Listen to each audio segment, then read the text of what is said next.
Thank you, Drew. The Kewaunee County Sheriff's Office recovered the body of 65-year-old David Massler from the Kewaunee River this morning. Officials say he had not returned from ice fishing last night. Emily Byer shares what we know right now in a First Alert update.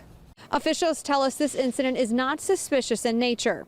Officials were called around 5:30 for a welfare check for 65-year-old David Massler, who had gone ice fishing yesterday and did not return home.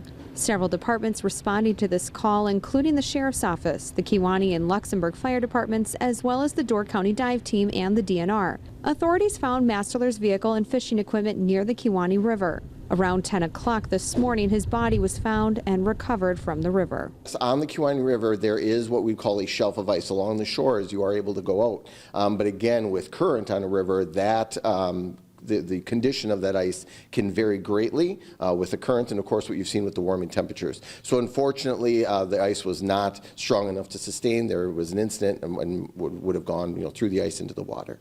The Sheriff's Office stressing that the ice is still very unstable right now and people should be extra cautious. Reporting in Kewaunee, Emily Byer, Action 2 News.